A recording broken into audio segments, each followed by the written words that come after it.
In part 1 of this series, The Secret Origins of Christmas and Its Practices, we discussed the ancient Roman pagan origins of the now termed Christmas holiday. We also discussed the date of December 25th and its relationship to Saturnalia, which honors the Roman deity Saturn.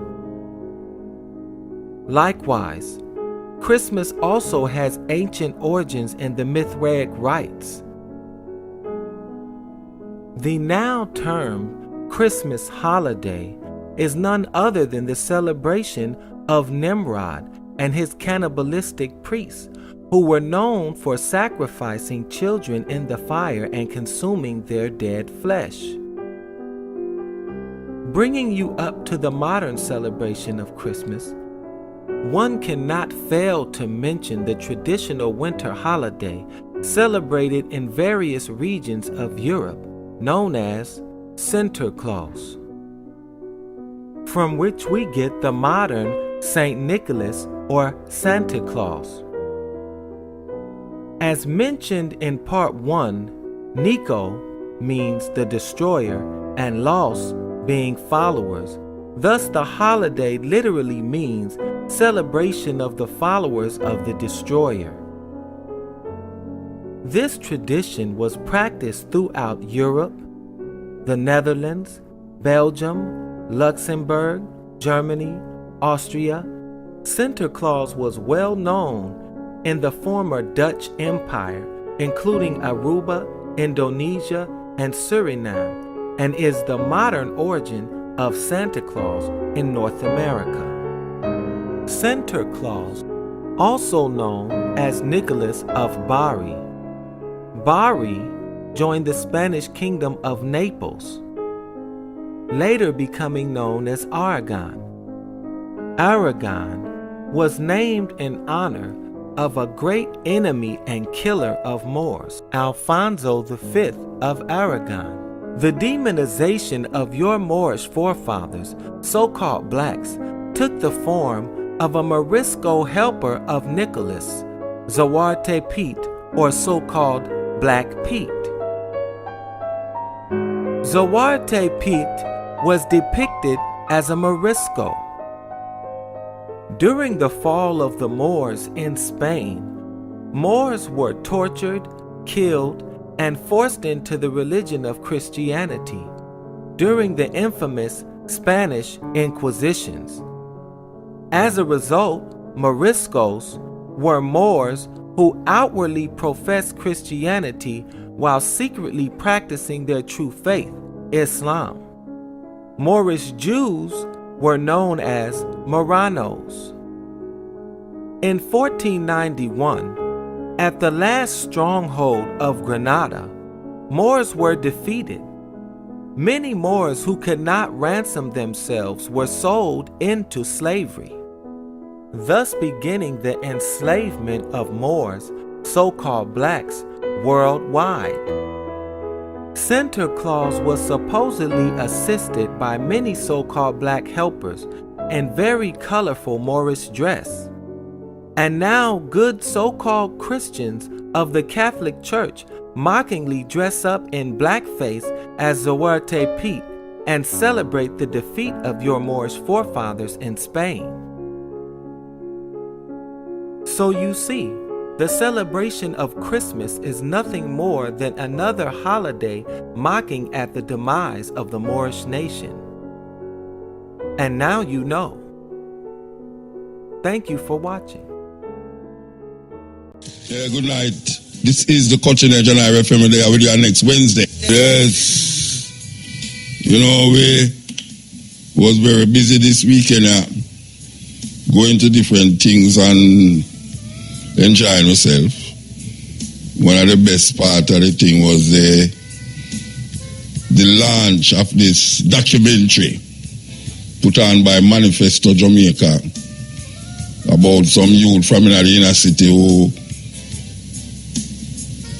after trials and tribulation, end up in Glasgow in Scotland and performed there and did a wonderful performance make the people them who invite them there and the people them who train them very proud.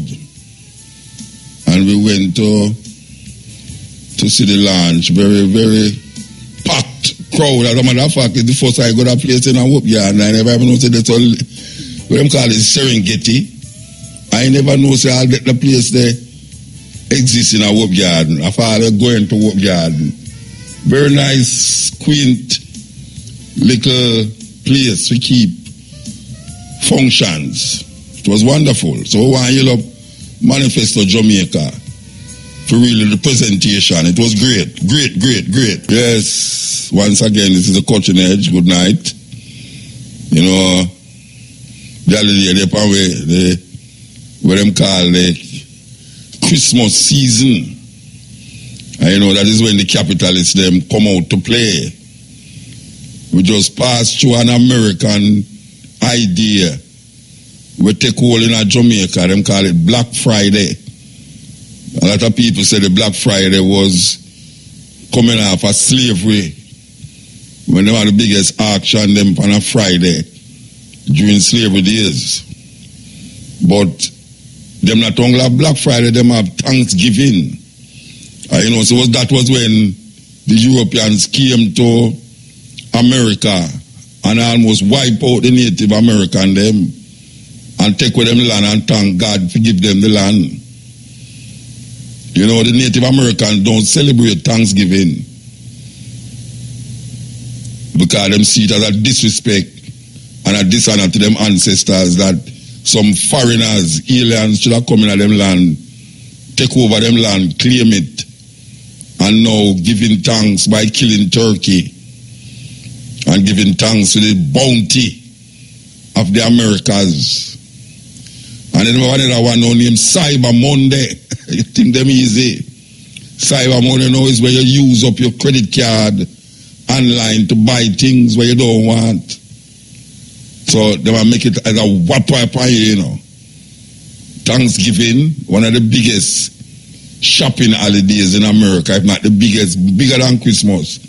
Because while it's not everybody celebrate Christmas in America, because you have the Jews them who celebrate Hanukkah, and you know, it's only Christians and Christian-minded people and people who think them can make money after the Christmas season celebrate Christmas.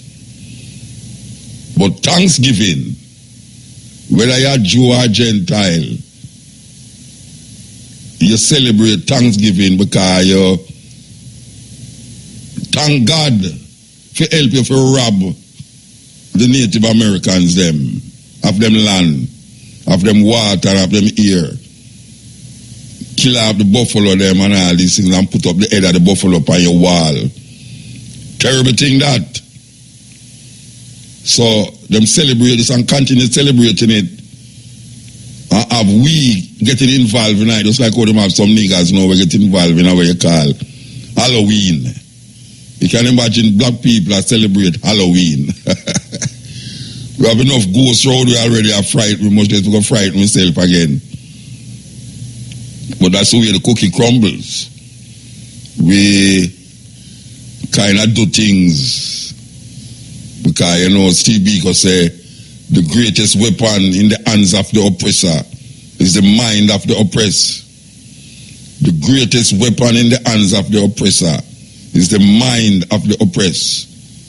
So how weird it is that people can make you do things and actually believe, make you believe says you actually choose to do it on your own.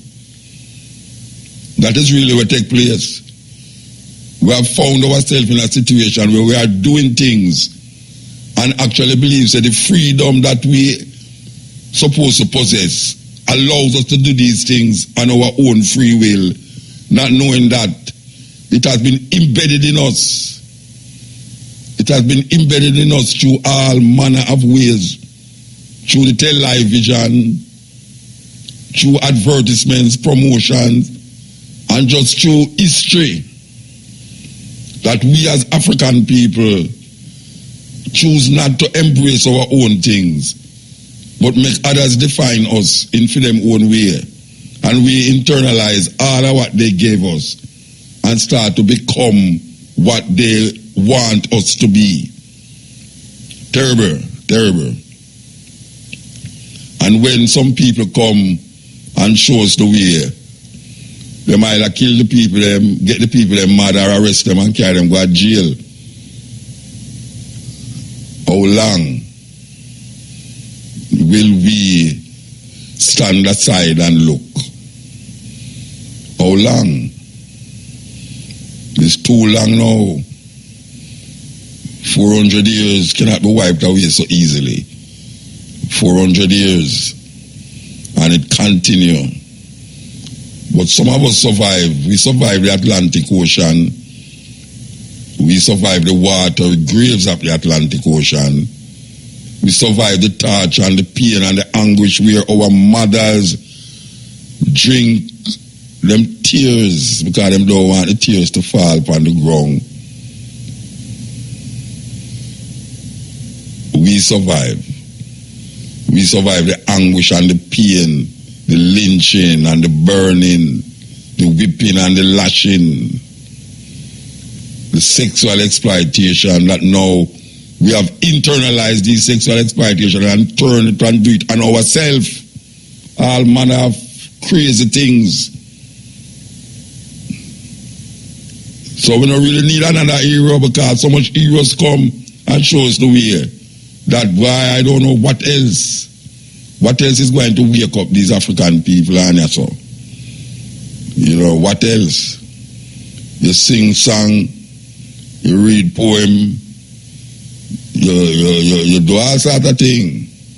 But them sleep and push them head in the sun like the ostrich who feeds them hiding because them head in the sun. The greatest weapon in the hands of the oppressor is the mind of the oppressed. And when a man can use your mind to the point where you do things, believing that you are freely doing the things because you want to do it, not knowing that your mind has been, is control, mind control, them have it pan. This is the cutting edge. And RFM. Buju Bantal will come out of prison a week and a half time. I could say 2 week time. You know, I'm going for coke. Them say conspiracy, coke. And him say I'm not guilty. We are saying serve a time for a situation where he find himself in a. Now is a different time now. So when him come out, we will see what will take place because we know him supposed to be armed and extremely dangerous. I have a whole heap of time to reevaluate and rethink and do all sorts of things. Almost like a new person. One of my greatest influence in life was Malcolm X. When Malcolm X was doing all sorts of things and going to prison and change up his life and his system and come out to be one of the greatest black man in my time who ever lived. One of the greatest black man who ever lived to me. Malcolm Little. Shabazz. Malcolm Little, them used to call him. Reds, because he was a red nigger. Malcolm X, red nigger. For a whole heap of people in Jamaica, but Malcolm, they say, why? A white man, they defend black people. No. Red nigger will come in all different flavors. We must know that. So, Buju Banton time, I'm going to show the world what him is made of and what him learn sitting in those four walls and one window. Yeah, next year is designated in Ghana as the year of return. 2019, the year of return, and we are told that there's a lot of activities that will be taking place in Ghana especially. Not only in Ghana, but Ghana is the initiator. The president of Ghana initiated that move, the year of return. So we want you to know that things is happening, and what is even more happening to the people them who fight for reparation over the years. And you have people who badmouth it and say, "Sure, foolishness that gone a long time." Well, what me hear is good. Because the University of Glasgow in Scotland has admitted that the university was started and funded by slave labor in Jamaica especially, that the main character in the building and the making of the Glasgow University in Scotland was a slave owner in Jamaica who got his money out of cane. I want to hear what I say. The university, Glasgow University in Scotland, was built off slave money earned from slave trade, making slaves work, especially in Jamaica, and the funds was sent back to Scotland to build that university. So now they have done examination and now they are saying that the University of Glasgow is willing to pay reparation money. Willing to pay reparation money. So we're going to see what there is, what we call continued talks going on between the representation of the, what them call it, the reparation movement and the university in Glasgow. And we know that that is going to be a ripple effect. We know it's going to be a ripple effect. We know it's going to be a ripple effect because them can't hide no longer. Justice must prevail no matter how much years it takes. And even though the Queen Elizabeth declared that she has nothing to do with it, and as a matter of fact, in those days it was legal. Slavery was a legal industry. We know say good must overcome evil. The worst atrocity that has ever been done to human beings by human being against human being is the transatlantic slave trade. And we can mention Leopold, King Leopold of Belgium, who has never been to who have never been to the Congo, but has caused 10 million Africans to die under his, what we call kingship. Imagine that. A man who never go to Congo yet. But we hear about the Jewish Holocaust. 6 million Jews die. And the whole world is shaken by that. No one mourns 10 million black people who die in the Congo. And the others, millions who died in the transatlantic slave trade that continue in the minds of a lot of African people. Well, next year in Ghana is designated the year of return. Why keep that in your head, keep that in your brain. Very important. This is the first time no African country is going to come out and say, all right, we're going to give a situation where any African outside of Africa and any African who live in Ghana for over 5 years can claim legitimate citizenship.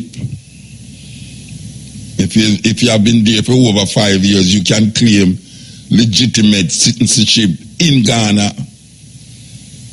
We want to go there to find out what about this visa thing that we have been lobbying for years now, where you have to get a visa to go in there, you have to pay $150, whether you get it from here or you go on arrival, because that is what most African countries do.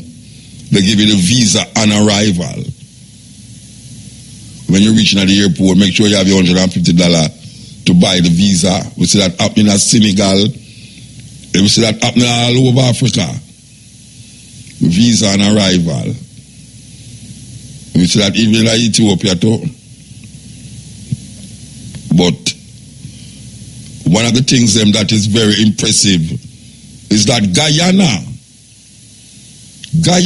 of all the countries where that thing, Guyana is now collaborating with African airlines to have direct flight from Guyana to west coast of Africa. Guyana. Anytime we talk about the narrative of African and this and that and that, most of the time we have never actually mentioned Guyana. But now we see Guyana step forward. After so much years, from here Jamaica days, now we see the owner of Caribbean Airline. It's like Guyanese. No, not with the one named, not the Caribbean Airline. Them have one named Jamaica. Fly Jamaica. Fly Jamaica is not a Jamaican airline. Can you believe that? Not Caribbean Airline, Fly Jamaica. Guyana is stepping forward. Guyana going to start. Remember, I said Barbados, they tried with the Nigerian thing. Barbados, they tried under the watch of a Rasta Bridge who passed away from them time there. Now we see Guyana is now saying we want to see the legitimacy and the feasibility of flights direct from Guyana into Ghana. What a beautiful idea that has been lingered in our minds for years. Those ideas have been lingering in our mind, but we say a whole heap of things what we used to say and what we still are saying going to come to pass. We don't have no doubt about it. That's why we don't stop saying it. One would wonder how come we say the same thing over and over, but that is the purpose of this microphone in front of it, to keep saying the thing over and over like an advertisement for your television. We make you go buy products so you don't want. This is a living advertisement to make you say we're in a serious situation as African people, and we need to do things to come out of it. So when we hear about the year of return, we have to hug that up. When we hear about Guyana, I'm going to start airline travel direct to Africa, we have to hug that up. All the celebrations that Africans celebrate, we have to hug it up. Because see, we hug up Christmas. Look how much money I got to spend. The amount of money, the amount of falls, ear and falls, eyelash and falls, fingernail and clogs, booty and tight up pants and all these things we are going to sell. Well, we don't buy, we don't sell, we don't make none of them things there. Most of the things that we are going to buy, we don't make it, we don't manufacture them. Them come from China, Taiwan, Tai 2 and Tai 3. We don't have nothing to do with the manufacturing of these goods. But them pray upon me because, I won't say pray about PREY, them pray upon me because we know, them know say, we as consumers rather than manufacturers. And all the poison toys them where America no want, where China make and America ban it, end up in the Caribbean so. Them lead poisoning and mercury poisoning toys where children them play with during Christmas. Every Christmas them play with it. One of the Christmas, you go and see your picnic sick. And you try to figure out this one. When them go to the doctor, them can't diagnose this what's wrong with him. You never know, say some of the little toys them where you buy during Christmas. A poison the picnic them slowly but surely. Terrible, terrible. Made in China toys. A lot of them have been banned in America and other countries. But them find them way into so-called third world countries continuously, because there's no designated group or company governmentally that is monitoring the things them that come into the island, that is poisoning our people slowly and slowly. So when you go to the doctor now, them can't diagnose what I'm to you. And most of the diagnosis now is cancer. Because that is what these things cause, cancer. I see young children, in the prime of them line, being snatched away by some little lead toys, fancy jingle jangles that them put in front away. This is the Cutting Edge on RFM. Yes, we're there with you. Cutting Edge. We want to play this. So the narrative of black people in the United States was, you know, you came from these primitive, savage people who had no history, and everything you are, we made you. Strip the African of his knowledge of himself. You can then replace that knowledge with any falsification of consciousness you desire. Once you take from me my knowledge of myself, you can then tell me those lies. To get someone to actually think that someone else is inferior, you have to raise that type of mentality to a religious level. Remember, when they attacked Africa, they did not attack Africa physically. They did not attack Africa educationally.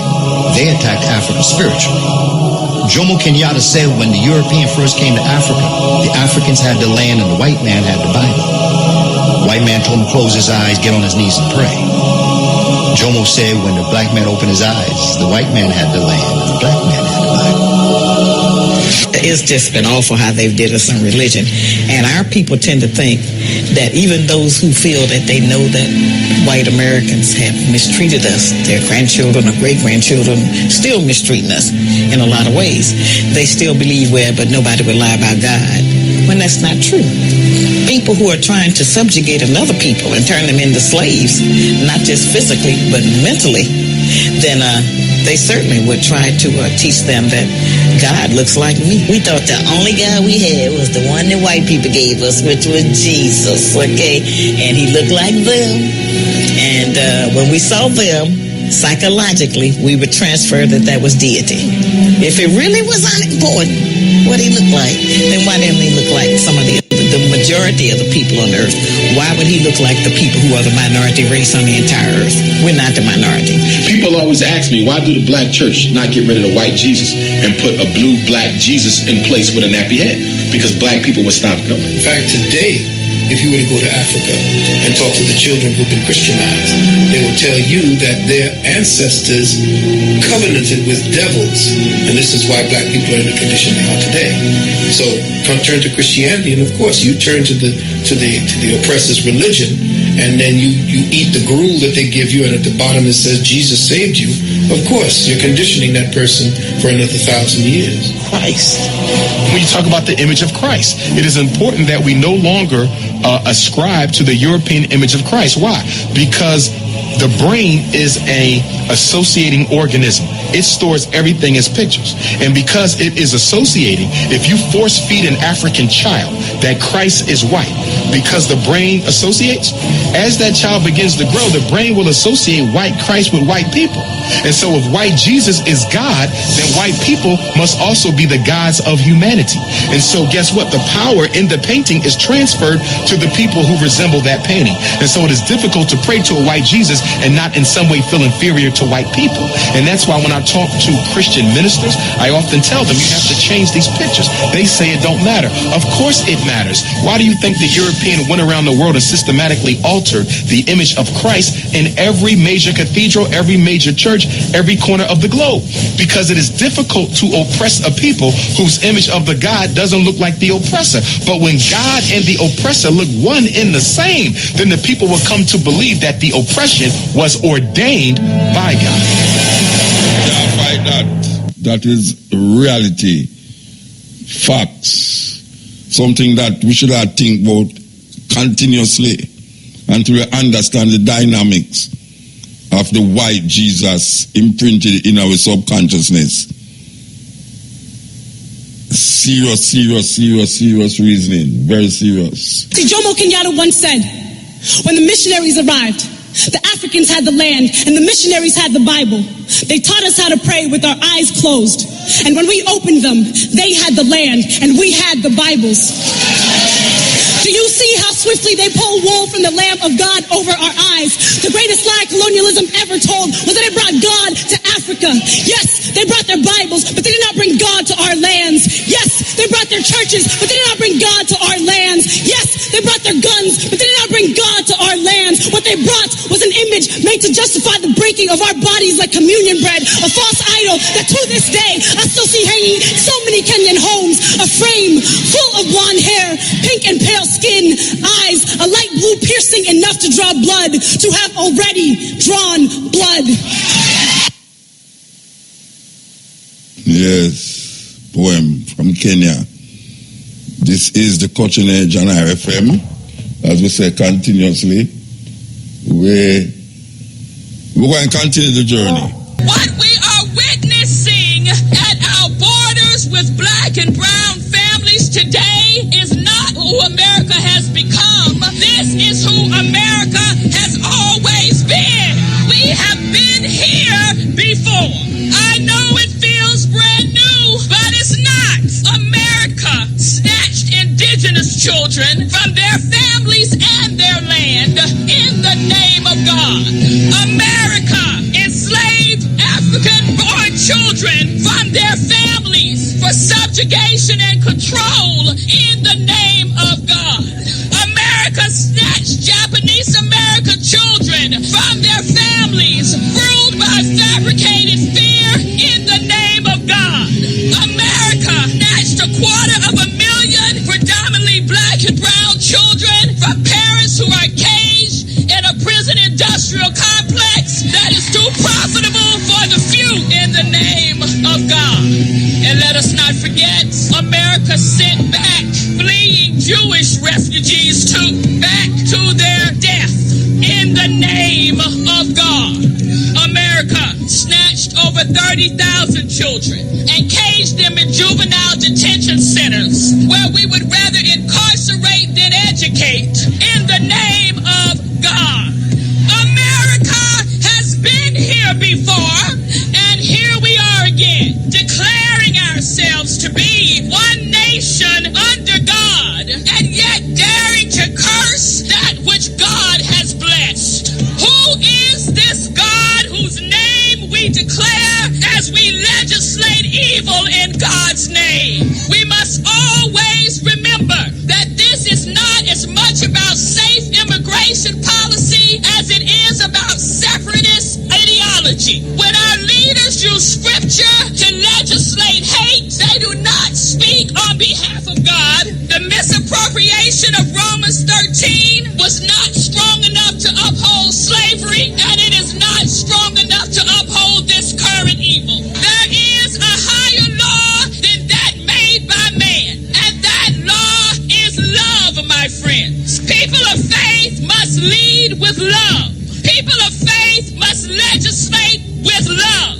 People of faith must be governed by love. People of faith must fight always for love. For if there is not love, there is not God. Remember, history says love always wins. The system of apartheid still exists. You want to know where? Palestine. The system of apartheid is perpetuated by the people who say them is Jews against a people who they come say that land was given to them by the British, and now they claim it as their own and claim history as their own, claiming that the people them in the Bible is their ancestors. I will not say no go so. Everybody I blame everybody, man. Me I tell you. So we realize there's really a mind control thing going on. Total mind control. Yes, we're there with you. Cutting edge. So we want to play this. The courts of law give us the chance to judge innocence and guilt. But is guilt reduced or removed by the passage of time? That's the question raised by our next document.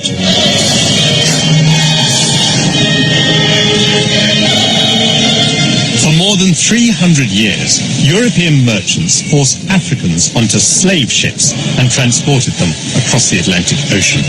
And Britain played a huge part in this human trade. British ships carried around 3 million slaves to America and the Caribbean, where they worked on plantations, helping to build the wealth of the City of London. The trade made many organizations rich, and I've discovered in the archives that includes a very surprising name. God Almighty has set before me the abolition of the slave trade. So wrote the great reformer William Wilberforce. And yet, during the 18th century, there were slaves in the Caribbean who bore branded on their chests the word society. This 1817 register of slaves in Barbados reveals that society means the honourable and reverent society for the propagation of the gospel in foreign parts, the missionary arm of the Church of England. And here is that society listed as owning some 400 slaves.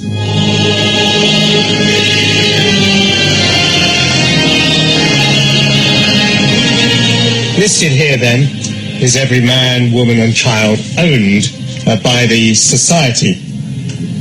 We see that their ages range very considerably. Cudjoe is 70 years old, and he's working as a domestic. It seems that Ben George can be set to work as a grass gatherer, even though he's only 10 years old. Some slaves are still alive at a very grand age. Here's Rita, who's 90 years old. She's infirm. She's no longer working. But on the other hand, Okoa and Kwashiba, who are both 80 years old, are both still working as nurses. The documents don't reveal the conditions that some of the slaves would have endured. 12-hour working days in intense heat, punishments such as the lash or being put in leg irons. For the slave owners, like the church, it was the profit of the plantation that mattered. These pages bear the musty smell of their 200 years and also the stench of hypocrisy.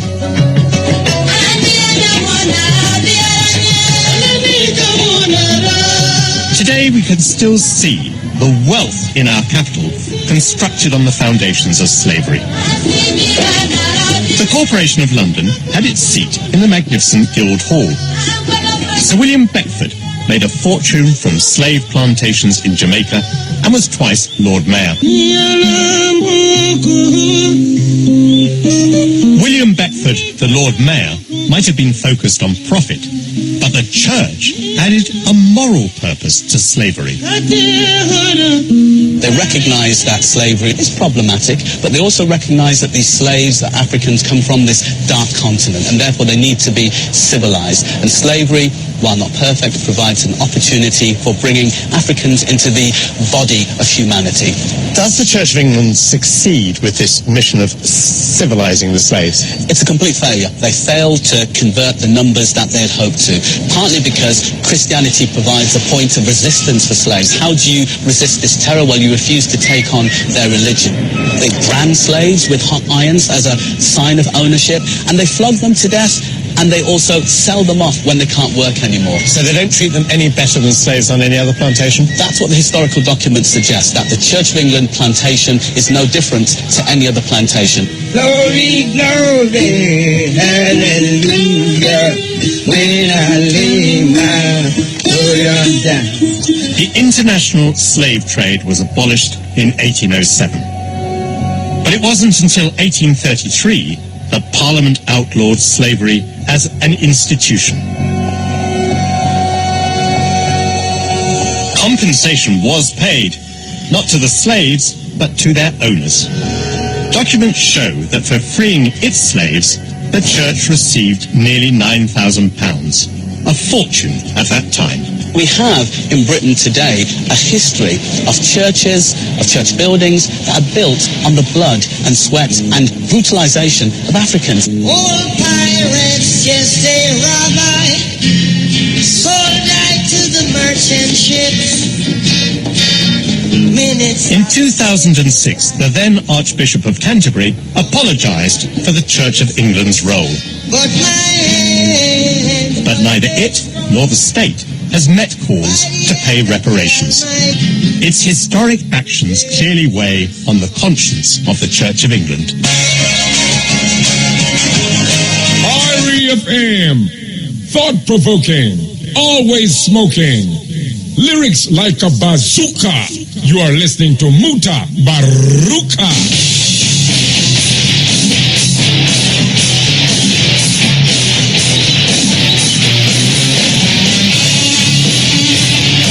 For several years, the Israeli government was forcibly administering birth control to a segment of its minority population, with doctors injecting Ethiopian Jewish women against their will with a contraceptive, Depo-Provera. But it wasn't until this January that a government official finally acknowledged it.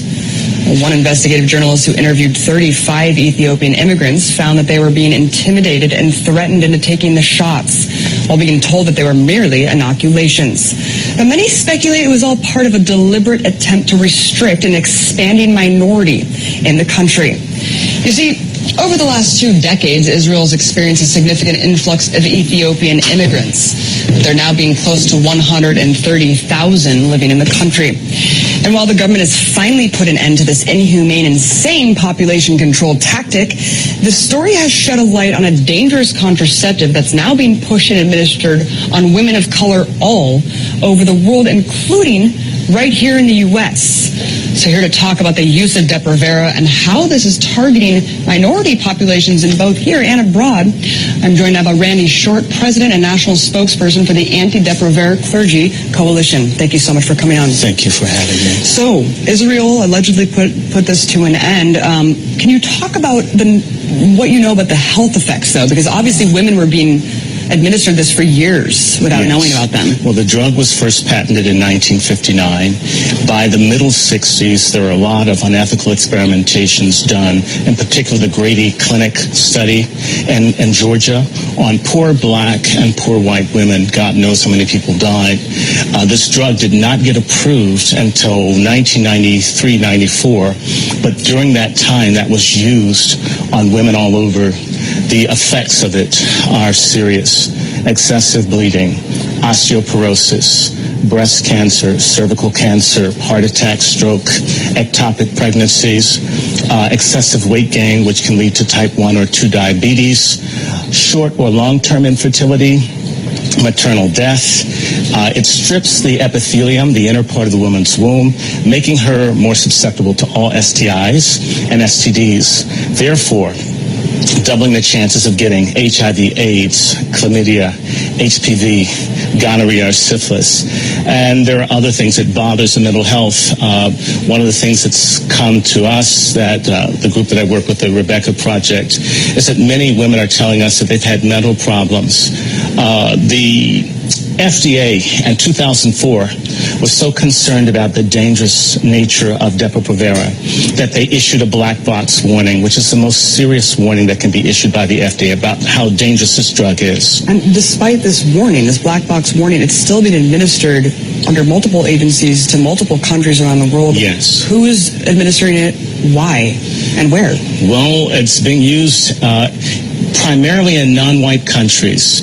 So Muslim countries, Pakistan, Bangladesh, Indonesia, Burma, possibly on the Myanmar minority, all over Africa, Central America and Latin America.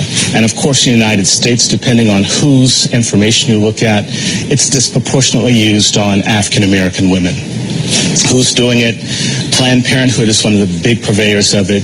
In addition to that, you have the Population Council, you have the International Federation of Planned Parenthood, you have a lot of persons and groups that have a Malthusian view that there are too many people, and therefore they want to reduce the population.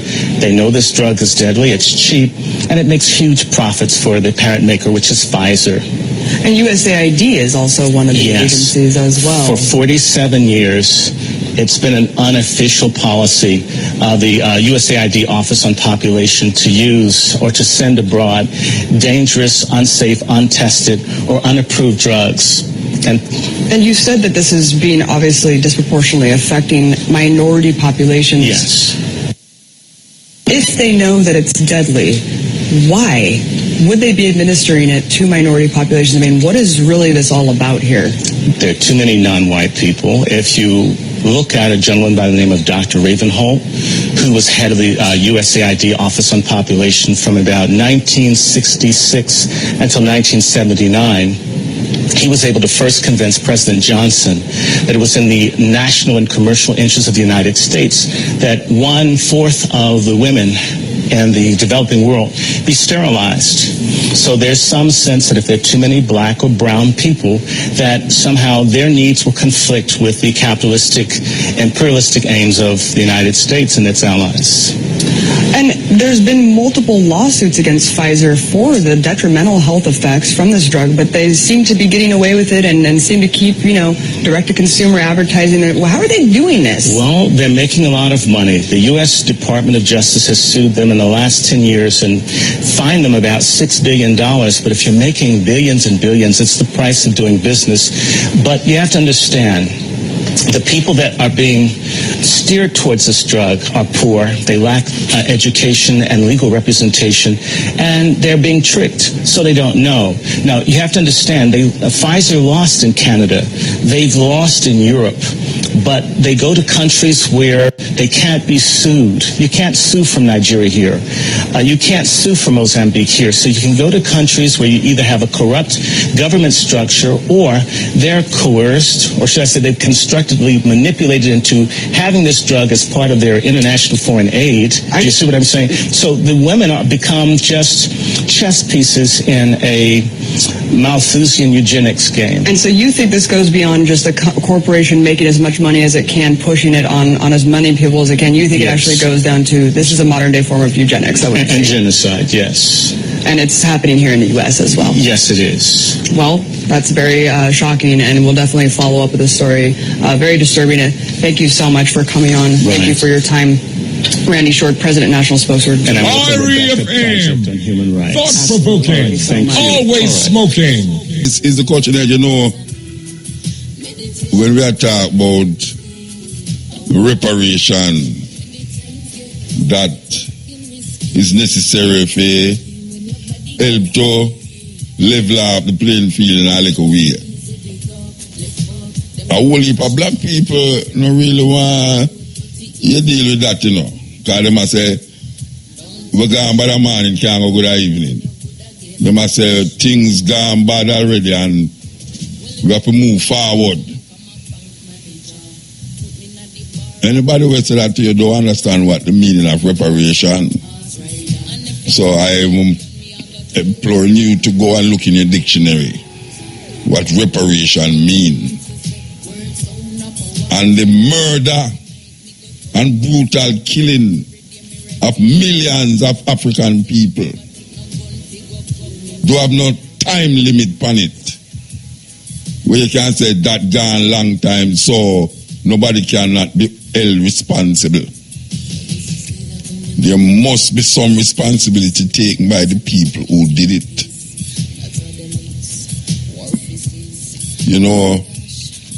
Haile Selassie make a speech, and it was put to music by Bob Marley.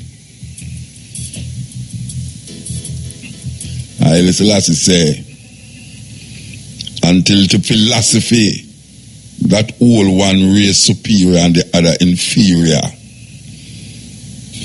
until the color of a man's skin is of no more significant than the color of his eyes.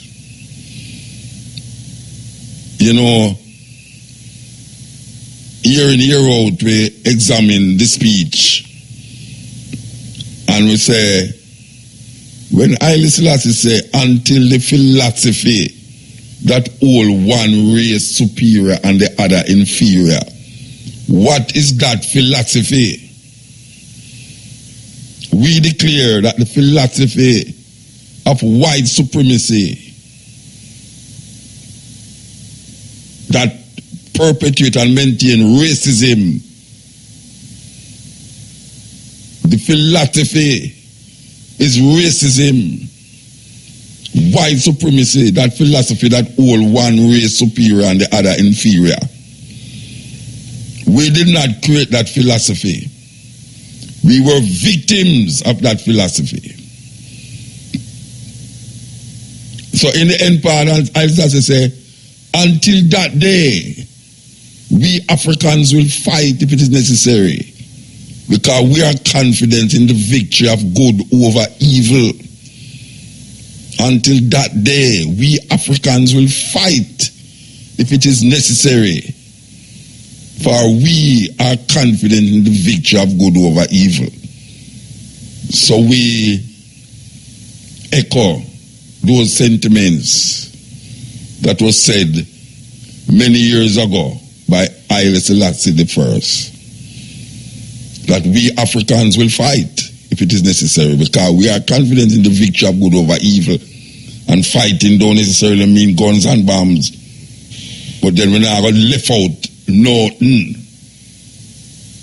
But we just have said that the fight now is the hearts and minds of the people who has been domiciled on these former slave plantation island for hundreds of years and don't recognize how cooped in they are. That there is that space that is freedom, that is liberation, that is necessary for the survival of the planet with the people them on it. Because you have some people now, through them have money and them can build machine, them going to destroy the planet and go up on the next planet to live. And we there talk about the meek shall inherit the earth. You don't just want the earth. And how them are run the thing and how them are pollute.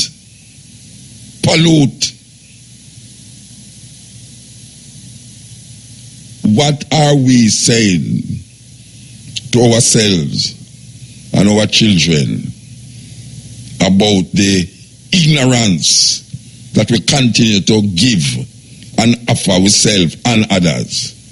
The ignorance of who we are as a people, how we define ourselves as a people, as African people, living in a world that is not of our design. As a matter of fact, the design now is totally against our survival. But we are going to survive. We must survive. We are the black survivors. We must survive. We survive the African Holocaust. We survive all of these things that them put drugs and disease and bad food and bad clothes and bad sex and bad education, bad religion, all of them things. We survive and we're still there. And we will fight if it is necessary, because we are confident in the victory of good over evil. And we're not talking about no God and no devil. We are talking about good and evil. There is such thing, and sometimes good people do bad things. Yes, I have to recognize that. Like you push a dog around for so long, one day that dog will turn and bite you. Yes, here. Listen, man. Why? The thing we talk about, you know, say then I listen to BBC News and you start about the Yemen, man. Eh? Yeah. The thing we talk about since night with Africa, man. What that? Which one of them? Which one of them? We start about a bomb Yemen, man. The what? A bomb they place down East Africa. Me talk about bombing in East Africa? No, them. When I say near one nurse, a beg. The beg them to enough to bomb the last hospital down there. So that's how dangerous it is. Okay. I mean, I talk about it. Mm-hmm. You know what after you do? No. Sayas, man. Who? Sayas somewhere. So, where you do the video with you, man? Do the what? Do a video with you in a land bookstore, man. And Dr. Martin and the girl from Trinidad. How long ago that? Long time, man. You need to come take with a park, man, and carry down the... No, man, how long ago? Like, how long ago? About 12 years now. Okay, all right. A long time. Yeah, I'm call you all the while, man. I'm always the Pioneer FM. Okay. I'm always call the program all the while. All right. All right, sir. Give thanks.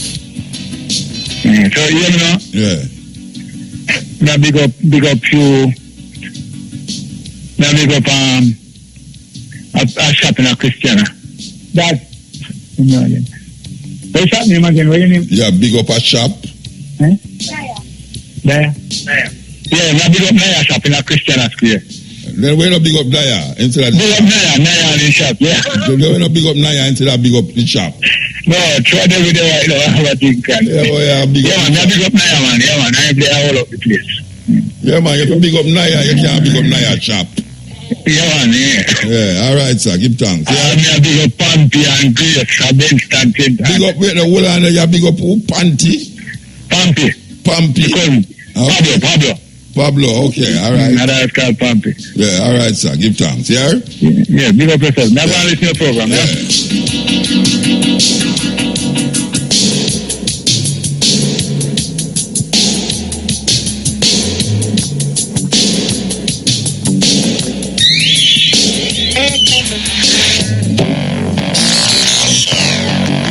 Power, the real power.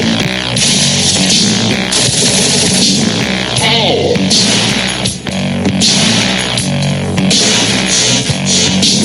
Power, the real power. Power.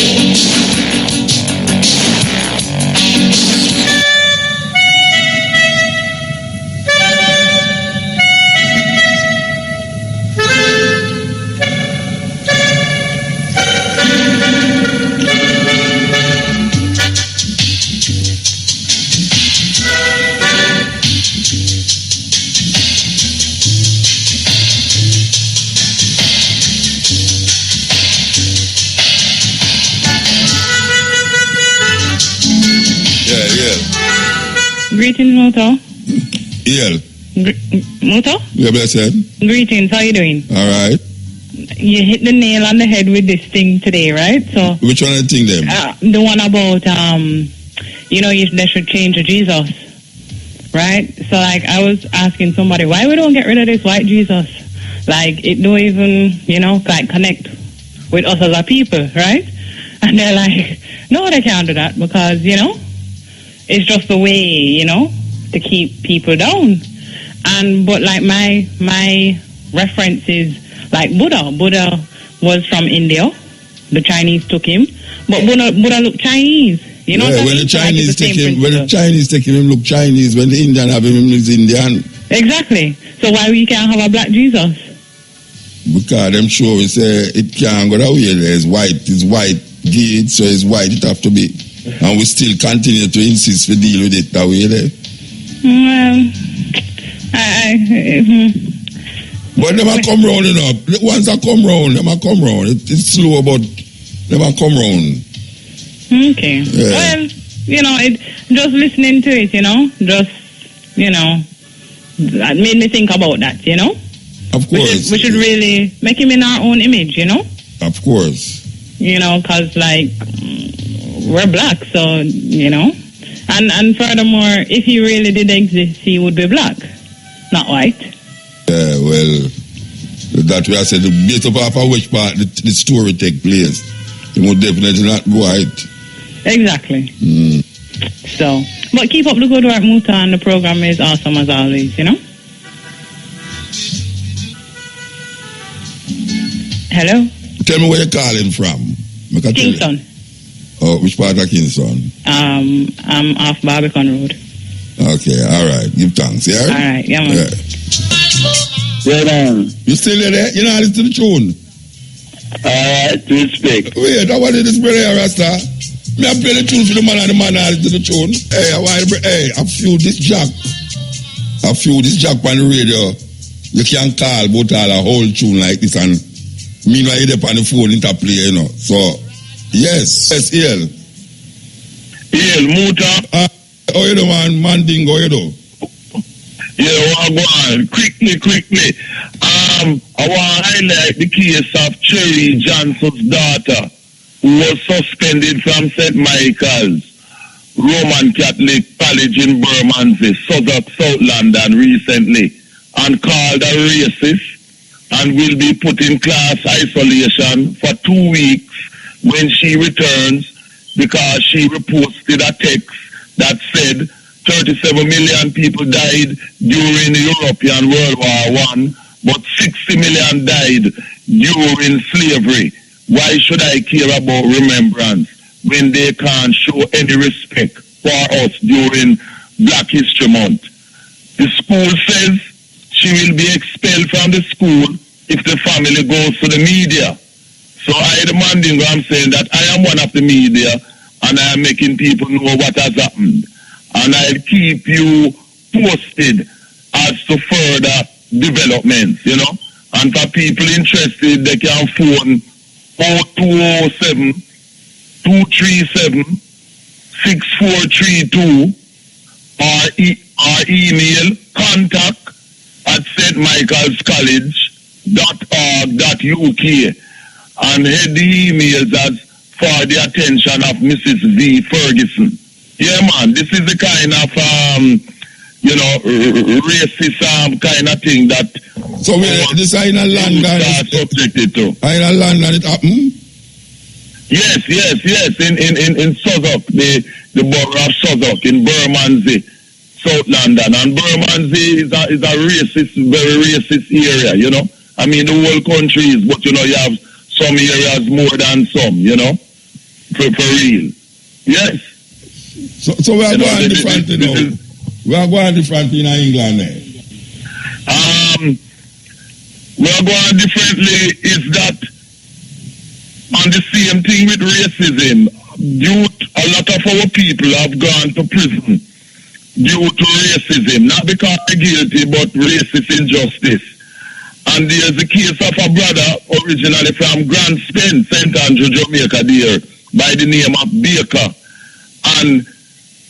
And his case is important in terms of when our people go to prison, it's very difficult for them to get any form of employment, because from the employees to be here that them go to prison, them can't get no employment. So there's this brethren named Baker who is about in his mid-50s now, originally from Grand Spence in London, who just spent 14 years in prison, come out only about 10 months now, and a couple weeks ago, he must employ himself because of that, and open up a food place by Morris Road, by Brixton Hill, near to Brixton Prison, coincidentally too, named Baker's Dozen, you know what I mean? So, because as he said to me, his solution to this thing, because he's now in his 50s, 55, 56, is that he has to create his own employment, because with his record of 14 years in prison, he's starting all over again. Employers don't want to give him a job, so he create his own thing. Baker's Dozen. And instead to big up all of the Grand Spence crew and everyone, especially those who have been to prison and realize that they have to create their own employment. And we know that go to people in Jamaica who come out of prison also. You know what I mean? For real, you know. Yeah, man, it's a typical thing. And last week, I hear you playing the thing them about the Chinese. Yeah. And I totally agreed with them thing the way you play.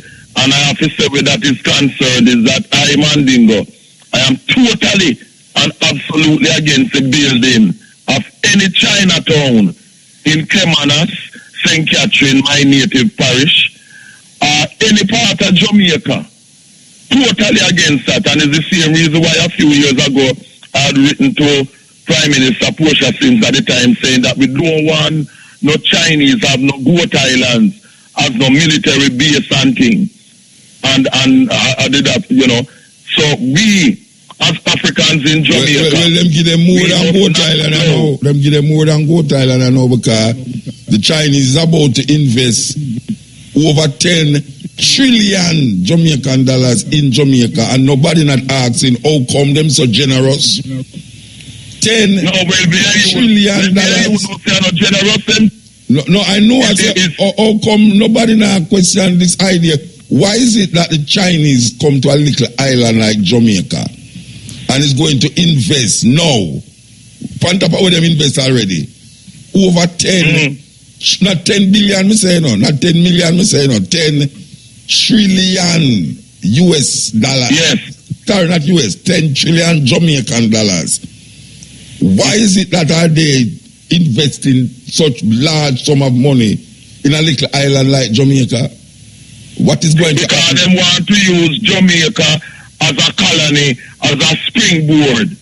They want to have Jamaica as a base, just like what them trying to do, and partially has achieved in Africa, like the military base in Djibouti and the kind of economic stronghold them have in Angola and in Zambia.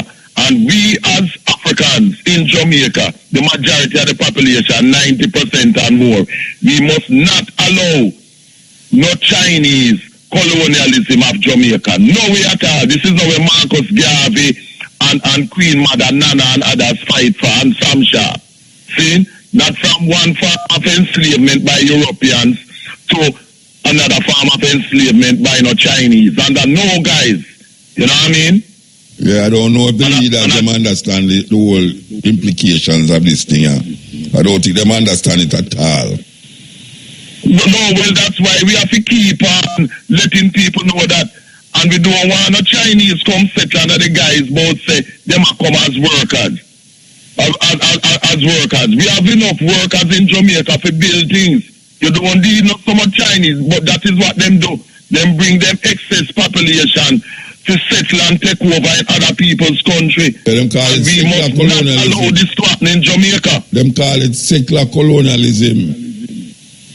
Yes, it's yes, it's another form of colonialism. See? And it is our duty in this time as Africans now not to allow this to happen. And anyone who advocating that is a traitor to the African race. Straight up. Well, Brethren, I can tell you something. You know what I mean? I don't know if you hear a clip last week where Mr. Shah just come from China. Mr. Shah is now telling us that the Chinese is going to invest $6 billion in Jamaica, and they have already handed over $1 billion. And then the diplomat from China said they are going to build a Chinese city in Caymanas and over excess of over $2 billion US dollar. As the people to prevent that. That is our duty. No Chinese city, nowhere in Jamaica. We as Africans can't go to China or India or nowhere else and build up no African city. So likewise, we not allowing no China doing business where no politician wants to say, whether them are PNP, GLP or no P. Marcus Garvey, we are deal with. See, no Chinese city anywhere in Jamaica. Straight. And this is our duty to make sure not to bawl and complain. Direct action. None of that. See? All right, Bridget. This is our duty in this time. Yeah. For our children and children to come. See? It's not a time for no bawling and complaining. Direct action will make every politician and whoever else know that we will not allow any Chinese colonization of Jamaica. We have to move, Bridget. No way. We have to move. Yes. All right. Yeah. So take it easy. Yeah, speaking of this, I don't know if me I think too far or me I think too much, but if a minister of government can announce in Jamaica that the Chinese is going to invest $6 billion, not million, $6 billion in a country, and then the diplomat from China come and say they are going to invest in a city and it's going to cost $2 billion. So we are talking about $8 billion plus what them do already, which add up to about 10 trillion Jamaican dollar. No, Jamaican people, China have 1/3 of the world population. If you take China and drop in one of the little city them, I mean not China, Jamaica, it just lasts. Jamaica is 144 miles in length and 52 miles wide at the farthest distance. That is 4,000 and odd square miles. You have to ask yourself this question. Why is it that a country so big and so powerful is going to put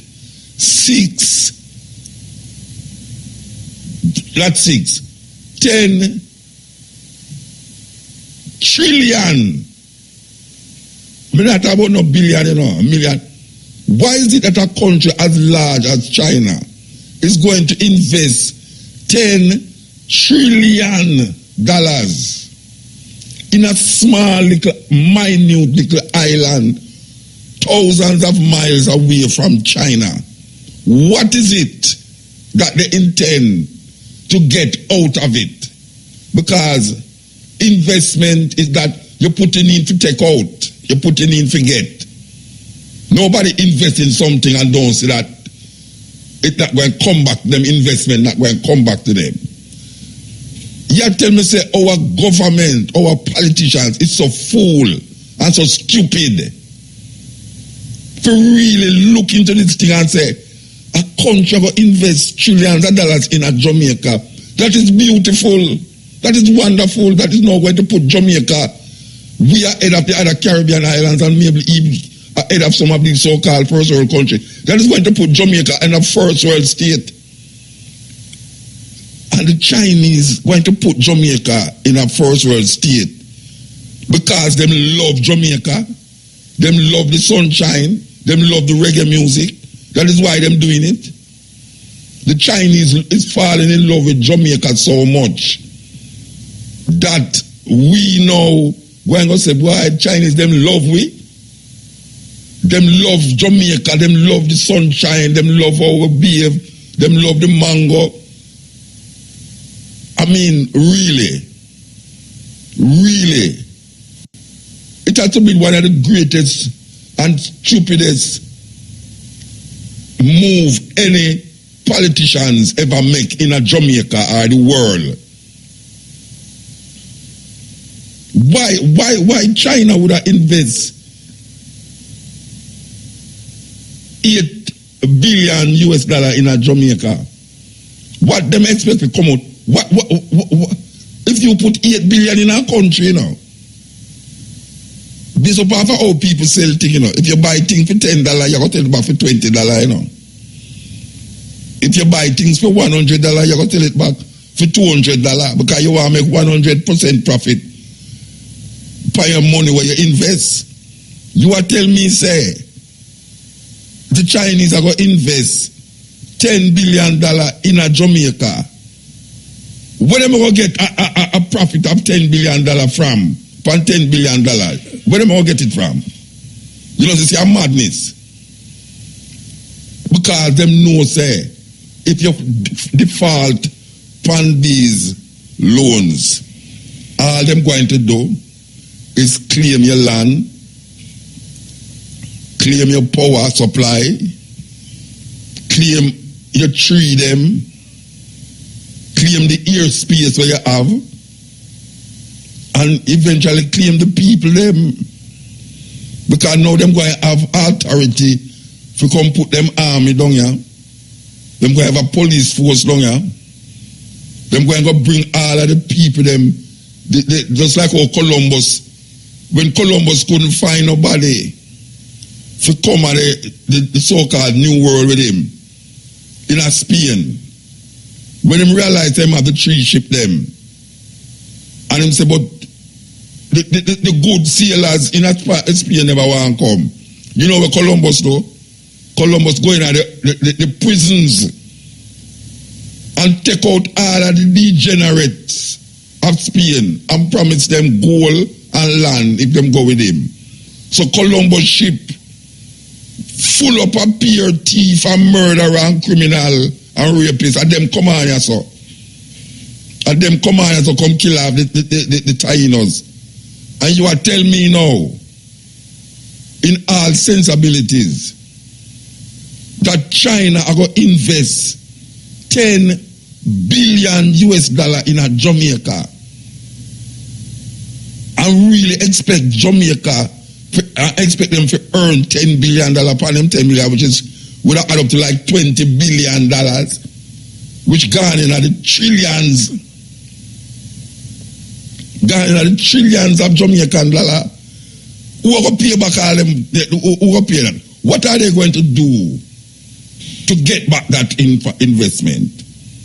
All right, so they're going to build infrastructure and it. How them going to get it back? Because right now we are struggling with the highway.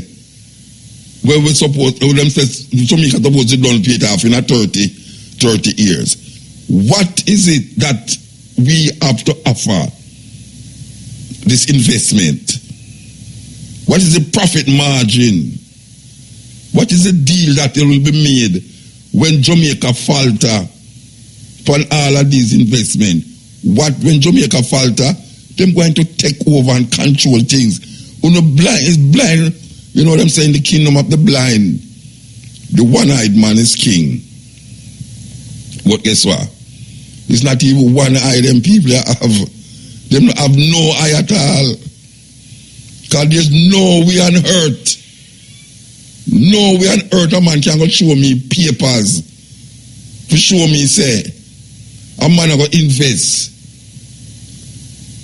over 10 trillion Jamaican dollar in your country and now expect to get back 20 trillion Jamaican dollar. You know what is the yearly budget for Jamaican people? Just the yearly budget for just run the country. That not gone 5 trillion, you know. Right now they are almost about $1 trillion and something, maybe 2 trillion. But I could say they are 2 trillion, 3 trillion. A man are going to invest 10 trillion. I tell you, you can't even find money to run your country. And a man are coming here with more money than what you spend 2 times, 3 times, 4 times the amount of money where you spend a year to feed your family. I talk about Jamaica, education, health, road, construction, and all them things there. You never spend that in a year, and a man will come here and spend twice what you spend. I mean, you talk about like, wow, are they so dumb and blind? That you have presidents out there, you know.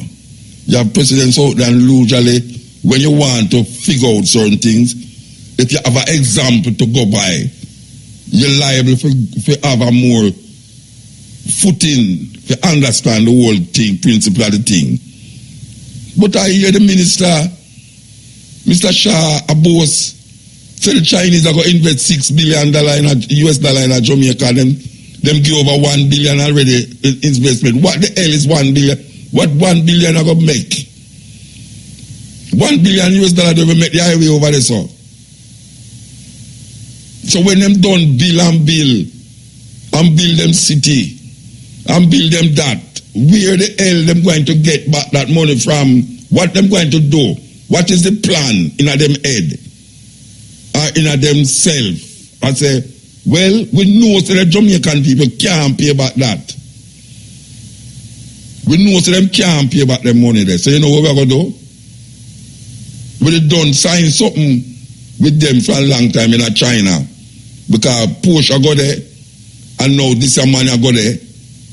And when Porsche go there, we never hear nothing. When him come back now, we are here $6 billion investment and $2 billion for build city. $8 billion add up to most about 10 trillion Jamaican dollar that. That is about where it lead out, about 10 trillion Jamaican dollar. Jamaica never see them money there yet. There's nothing in Jamaica that turn over $10 trillion. Unless something are going on in Jamaica what we don't know about.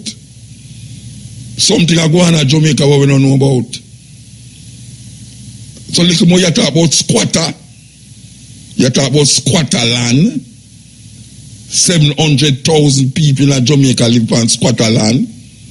When them people are done, you're going to see who are squatter. You made the Prime Minister, you can't even go in a Jamaica house little more. This is the cutting edge. A long time we not play that tune here. Next time, my brethren, out of Mobile, are you who play that tune here for, you know? Yeah, are you who play that tune here for? Listen to Aswad out of England. Dub music. Now tell if you not play, this is not dub you play. If you claim say you play dub and it's not them tune you play, it's not dub you play. We say that.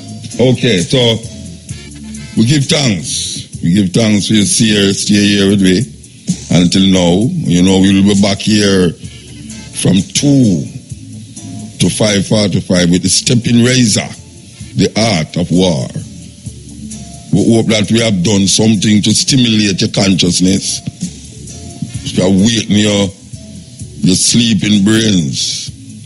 We hope that we have done something to revitalize your energy in what you're supposed to recognize, which is the liberation of the people, African people. So, we are going to go and play some music here until Matrix come.